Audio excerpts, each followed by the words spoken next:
안녕하십니까.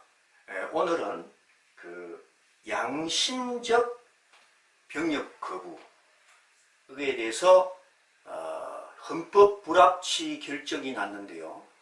이에 대해서 많은 사람들이 그의 법률적 의미를 모르고 또 그 배경과 그 원리를 모르고 적극적인 비판을 한다든가 찬성을 하는 경우가 많아서 잠깐 올리게 되었습니다. 양심적 병력 거부에서 이 양심이라는 거 있잖아요. 이 양심이라고 하는 것은 어떤 행위의 의와 불의, 그 다음에 선과 악을 판단하는 도덕적 의식을 말하는 겁니다. 그러니까 의식은 누군가로부터 계속적인 교훈을 받아가지고 쌓여서 형성되는 것이겠죠. 그죠?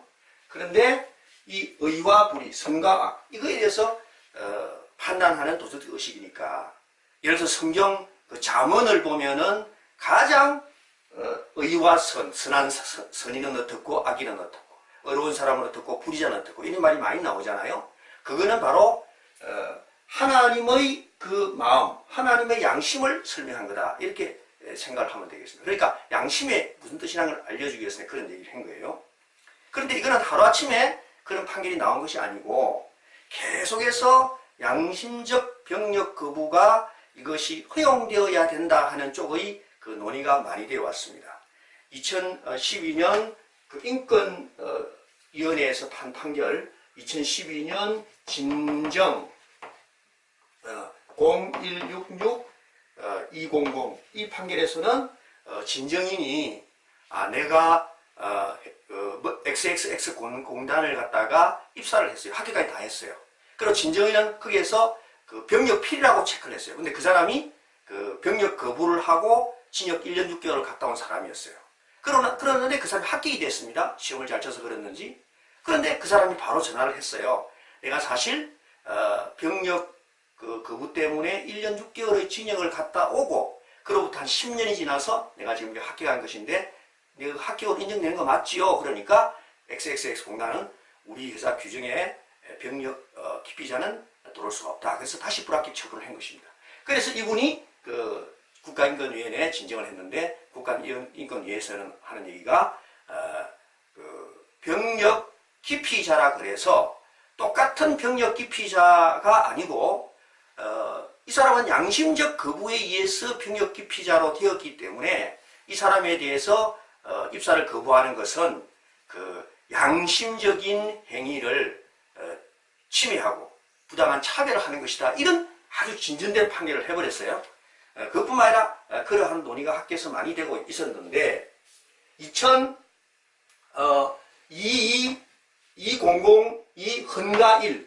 헌가 1 여기서는 2004년도 8월 26일 날 판결을 했는데 7대2로 합헌 결정이 나와버렸어요.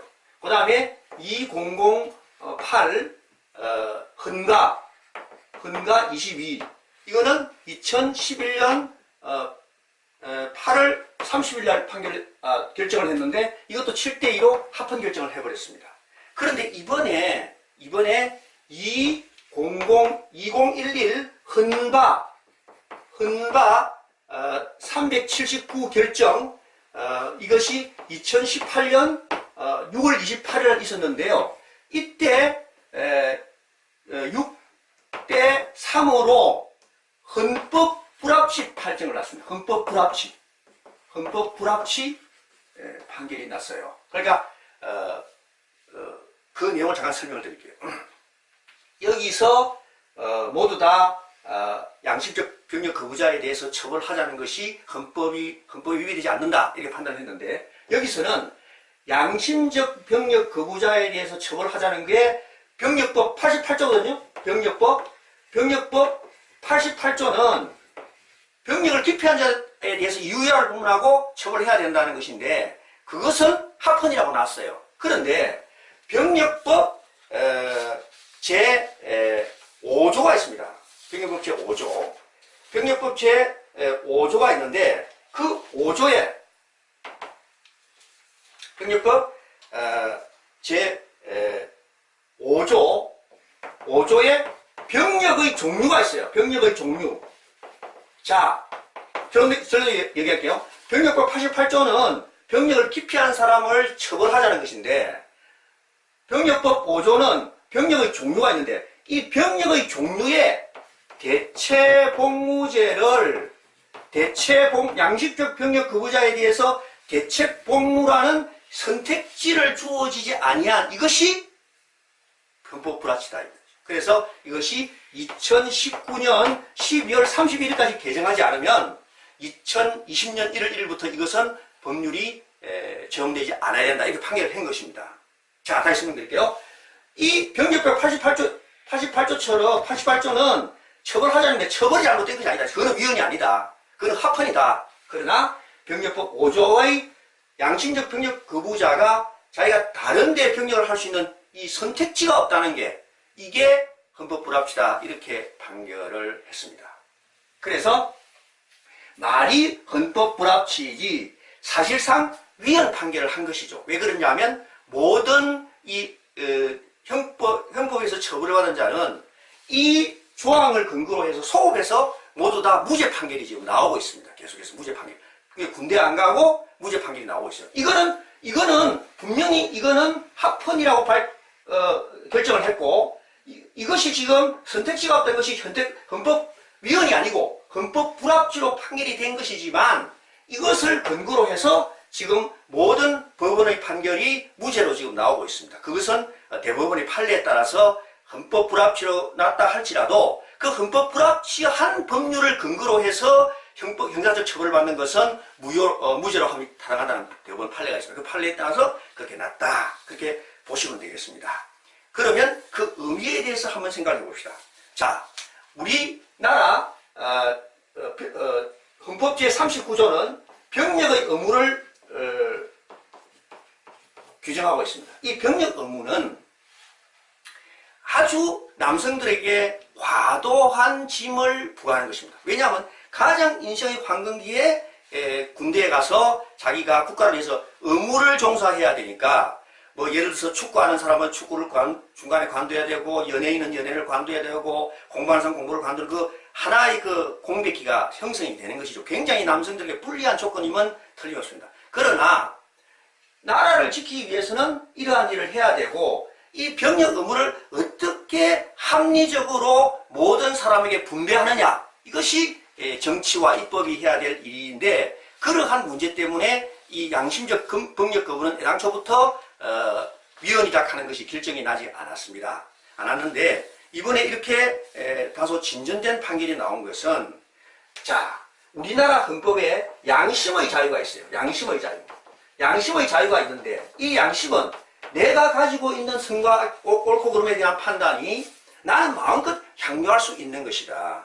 그래서 이 양심의 자유와 이 병력 거부와 이 문제가 충돌했을 때 어떤 쪽으로 판결하느냐를 결정해주는 그러한 내용이었습니다. 그런데 헌법재판소에서는 우리나라의 그런 현실에 봐서 병력을 이행하지 않는 사람이 처벌을 받는 것은 그것은 위헌적이라고 볼 수 없다. 왜냐하면 모든 사람이 병력 의무를 이행해야 되고 그 병력 의무를 이행하지 않음으로써 그 병력 의무의 이행은 다른 어떤 우리나라의 존립을 만드는 그런 기본적인 의무이기 때문에 그 병력 의무를 이행하지 않으면 우리나라 헌법에 보장된 다른 의무를 이행을 불가능하는 그러한 기초적인 그러한 의무다. 이렇게 봐가지고 병력 의무를 이행하지 않는 자에 처벌을 하는 것은 계속해서 이것은 합헌 판결이 이렇게 나오고 있는 것입니다. 그런데 이 사회의 다양성 때문에 병력의 종류 중에서 지금은 현역, 예비역, 보충역, 이 보충역에는 여러 가지가 있습니다. 뭐 예를 들어 가지고 연구시설에서 연구하는 사람이 여러 가지 있는데 이 선택지 중에서 이 양심적 병력 근무로 인해서 대체 공무를 하는 이 선택지를 하나 주지 않는 것은 이 사회의 다양성, 그 다음에 굳이 내 양심과 다른 양심이 같을 필요는 없다는 거죠. 내 양심이, 내가 믿는 그러한 양심과 다른 양심이 같을 필요는 없는데, 그거를 이유로 해가지고 병력을 기피한다고 하는 것은 절대로 안 된다. 그러나, 그러한 다양성에 비추어서, 이 선택지를 하나 주는 것이 좋다. 그렇게 판결했습니다. 그런데 이 판결에서 제가 꼭 얘기해 두고 싶은 것이, 양심적 병력 거부라는 말의 그 양심 때문에 사람들이 헷갈려 하는 것입니다. 병력을 거부하는 사람이 양심적이다. 그렇게 말하는 게 아닙니다. 그 사람의 양심적 판단, 그 사람의 종교적 신념, 그것 때문에 도저히 병력에 갈 수 없다는 것이죠. 그러면 그 사람을 계속해서 1년에 수백 명이 지금 깜빵에 들어가는 거예요. 깜빵에 들어가는데 대충 1년 6개월 돼서 2년 정도 형을 하는데, 그러면 그 사람들이 깜빵에서 평균 1000명, 2000명이 지금 살고 있는데 그것이 사회적 손실이 크다는 것입니다. 사회적 손실이 크기 때문에 그 사람이 깜빵에서 나라 돈을 축내면서 인생을 허비하는 것보다 정말 이 나라를 지키는 것은 반드시 군인만 나라를 지키는 것이 아니거든요. 경제가 발달해도 나라가 지키는 것이고, 나라의 모든 도덕적인 수준이 올라가도 나라를 지키는 것이고, 나라의 모든 질서가 회복되는 것도 나라가 강해지는 것입니다. 그래서 그 사람에게 대체 공모의 길을 열어줘가지고 오히려 현실적인 어떤 요구를 수용했다. 그렇게 볼 수가 있습니다. 여기서 마지막으로 언급해야 될 얘기가 있습니다. 여기에 대해서 그 헌법 불합치 결정에 그 반대 의견을 제시한 한 분의 재판관을 소개하겠습니다. 그 사람 이름이 김창종 재판관인데요. 이 사람은 이렇게 얘기했습니다. 자, 우리가 헌법에 합치하느냐 합치하지 않느냐 하는 것은 재판의 전제성이 있어야 하는 것인데, 그게 내가 형사 처벌을 받고 있는데 이 법률 조항이 분명히 헌법에 위배될 것 같아. 그러면 내가 재판관한테 얘기를 합니다. 그럼 재판관이 판단을 해보고 이게 좀 헌법재판소에 물어봐야 될 것 같다 하면 헌법재판소에 넘기는 거예요. 그래서 헌법재판을 받게 되는 것은 반드시 재판의 전제성이 있어야 돼요. 그냥 아무거나 내가 오늘날 공부하다가 이거 헌법이 위배될 거야 이런 물어보는 게 아니라 그래요. 재판의 전제성이 있을 때 그 담당 재판장을 통해 가지고 그 헌법재판소에 물어보는 것인데, 지금 이 사람의 재판의 전제가 되는 것은 바로 병력법 88조다 이거예요. 내가 처벌을 받아야 되느냐 안 받아야 그 문제지, 이 사람의 재판의 전제가 된 것은 병력의 종류에 대해서 재판의 전제가 된 건 아니다. 그러므로 헌법재판소에서 전제가 되지 않는 그러한 조항을 심리하는 것은 이 자체가 위법이고, 그러므로 각하 결정을 내려야 된다. 그렇게 말했고, 또 중요한 얘기를 또 뭐라고 했는가 하면은, 자, 지금 이런 중요한 얘기를 했습니다. 무슨 얘기인가 하면은 이 두 개의 그 행정처분, 다시 말하면 병력법 5조에 의해 가지고 병력의 종류를 결정하고, 병력법 88조에 의해서 그 병력 기피를 만드는 이런 행정처분을 함에 있어서 병력법 5조의 그 처분을 전제로, 이것이 위헌을 전제로 병력법 88조를 위헌하다 말하다 이렇게 말할 수가 없다는 겁니다. 왜냐하면 이것이 이 병력법 5조와 병력법 88조는 각각 별개의 독립적인 조항이다 이 말이에요. 이 조항에 영향을 주는 게 아니란 말이죠. 그래서 행정처분이 선행적 행정처분과 후행적 행정처분이 있는데, 선행적 행정처분이 무효이면 당연히 후행적 행정처분이 무효이지만, 선행적 행정처분과 후행적 행정처분이 별개의 독립사건이라면 이것은 별개로 재판의 전제성이 됐을 때 이것을 판단하는 것이지, 병력법 88조를 심리함에 있어서 병력법 5조를 가져다가 이것을 심리할 수는 없다. 이렇게 주장했습니다.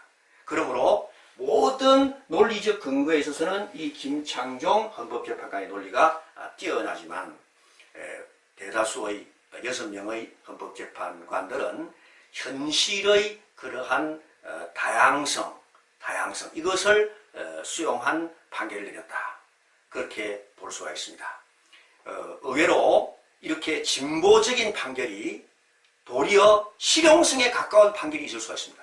저는 논리에 있어서는 김창정 재판관이 훨씬 논리가 뛰어나다고 생각하지만 논리성이 다소 미약한 이러한 그 헌법재판소의 헌법 불합치 결정으로 인해서 그 많은 젊은이들이 대체복무의 길로 가서 나라를 위해서 다른 방법으로 병력 의무를 대체하는 일을 해주기를 바라겠습니다. 그래서 이번에 행정부에서도 대체복무자에 대해서는 병력 그 기간의 2배에 해당되는 그러한 기간을 잡고 또 그 사람에 대해서도 그 내무반 생활, 합숙을 할 수 있는 그러한 아주 그 힘든 많은 다량의 그러한 노동력을 요하는 업무에다가 배치할 것이다.